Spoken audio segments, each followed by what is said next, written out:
Hey guys, Coach Jen here. I wanted to come to you live tonight to chat with you about some of my top tips for busy sports, dance, doggy, whatever is keeping you busy, mamas.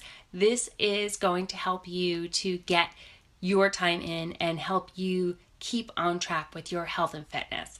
So here we go. Here are my top tips. Number one, you need to plan ahead. You need to look at the calendar and see which nights are going to be your insane nights. When is there practice? When is there a game that's going to keep you away from your house for long periods of time? When are you going to be on the go and not have time to, sit down and cook a meal?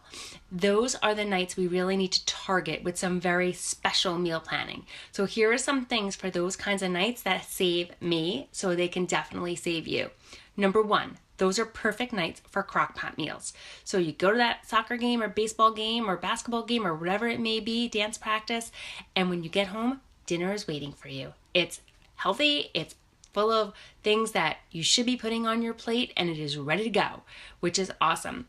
When I do my meal prep on Sunday, if I'm doing a crock pot meal, I can put it all in a Ziploc bag, everything that needs to go in the crock pot, so it's waiting for me. So the morning of, when I'm running around like a lunatic trying to get ready for work, I just dump it in the crock pot, press on, and set the timer so that it just clicks to warm when it's done cooking. Voila, walk in the door, smells amazing, ready to go.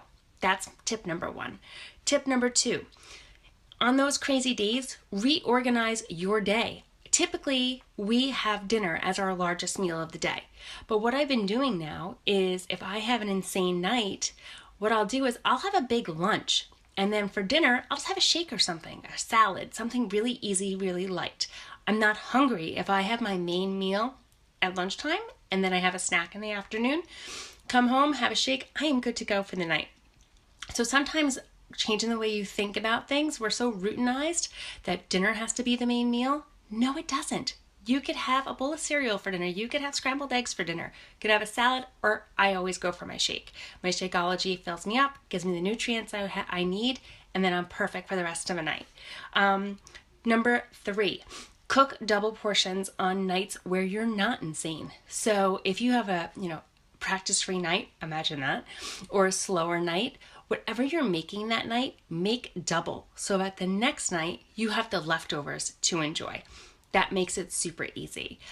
You could always cook double and freeze the double for a busy night also. Another thing is when you are doing your meal prep. This is why meal prep is so important. For me, it's all about grab and go. So when I do my meal prep and I put everything in little baggies, the reason that's so helpful for me is that, like I said, when I'm running around like a lunatic in the morning, I open the fridge, grab my baggies for me, grab my baggies for my husband, throw them in our lunch bags, ready to go. Same kind of thing. I get home from work, who's got to be at practice, who's got to be at karate. I grab my snack from the refrigerator. It's portion control. It's bagged. There's no thinking. I just grab it. I go. No excuses. Being busy can be overcome. You can overcome that obstacle by a little planning. The other things, mason jar salads. Those are awesome. I make them all on Sunday. They last for the whole week, super fresh. Another grab and go kind of thing. There's no reason you can't bring that to the ball field and eat it right there. Not a problem. I've done it at the soccer field and people are always so inquisitive. What are you having? What is that? Because they kind of wish they did the same thing. Another thing is overnight oats. So that's oatmeal with fruits and, peanut butter or whatever you might like in it. That's a great thing to either have for lunch or for breakfast. And then another fun thing to do is freezer meals. So on a day, I usually look for a day where I have like 2 or 3 hours, nothing to do. Saturday or Sunday it usually is. I will bulk prepare a huge amount of freezer meals. So I have lots of good recipes that I can do, that I can put them in the bag. You don't cook them. You get everything ready to go in the bag, and then you label it. You write the cooking instructions right on the outside. I tend to do this with crock pot stuff a lot. So I just write how long it has to cook in the crock pot, put it in the freezer, and then it's ready to go when I know I'm having a busy couple of days that week. I'll pull a couple of those out and I'm ready to go, which is awesome. And the last thing I want to talk to you about is finding the hidden moments. We are also busy. we are also crazed. And sometimes you can get really overwhelmed by that. But when you sit back and you realize there are a lot of hidden moments that you can take advantage of that we're not. I know I was not taking advantage of so many hidden moments. So for me, some of the hidden moments were the time I was sitting at practice. Instead of chatting with the other moms, I do things. I do my menu. I do my food shopping. I go walking around the field. I do things that are good for me, which is great. I can BS all the time. So first I do my work. First I do what's important, me time. Then I can go socialize. That's number one. Some other hidden moments, my lunch hour. If I'm not working through lunch, which I often do, and I'm sure many of you can relate, I'll do a little work or I'll do a little, planning or whatnot right at lunchtime, which is fantastic. I was never a morning person. Never, ever, ever, ever, ever. But coming home, there was no time to work out.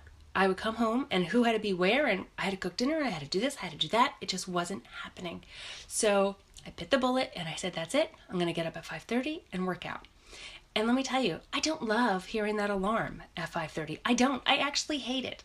But you know what? After I do my workout and at 6:05 when I'm getting in the shower, I feel awesome because I did something for me. I started my day by doing something for me, and that feels really, really good.